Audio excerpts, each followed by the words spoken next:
സ്വരാക്ഷരങ്ങളിൽ ഓരോ അക്ഷരങ്ങൾ വരുന്ന വാക്കുകളും പഠിച്ചു അല്ലേ? കുറെ വാക്കുകൾ പഠിച്ചു. അതില് ഒട്ടകം, ഓ വരുന്ന വാക്ക് നമ്മൾ ഒട്ടകവും പഠിച്ച്, പിന്നെ ഒച്ച് അല്ലേ?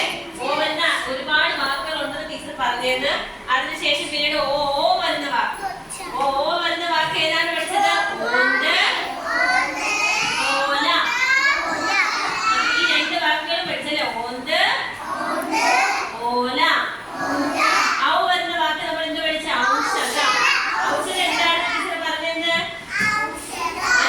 ഔഷധം എന്താണ്? അത് കഴിഞ്ഞിട്ട് നോക്ക് അംബുജം. അംബുജം പഠിച്ചില്ല നമ്മള്. അംബുജം എന്താണ്? താമര അല്ലേ? താമര എന്താണ്?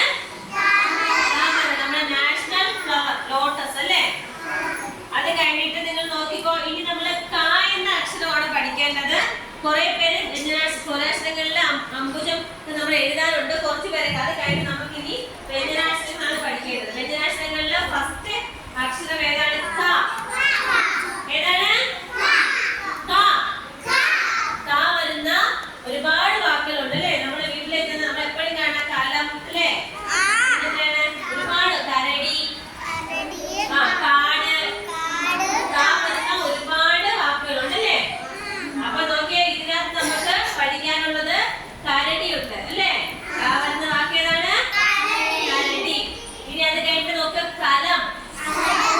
എന്താണ്? ക എന്ന അക്ഷരം വരുന്ന വാക്കുകളാണ്. ക എന്ന അക്ഷരം വരുന്ന വാക്കുകളാണ് അല്ലേ? ക ഏതാണ്? ഒരു വ്യഞ്ജന സ്വരാക്ഷരമാണോ? അല്ല, ഒരു വ്യഞ്ജനാക്ഷരമാണ്. ഏത്? ക.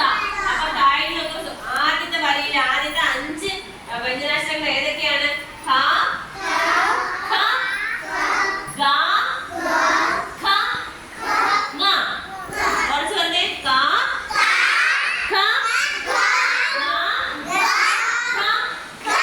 ങ. ക, ഖ, ഗ, ഘ, ങ. അങ്ങനെ 5 അക്ഷരങ്ങളാണുള്ളത്. ആ 5 അക്ഷരങ്ങളിൽ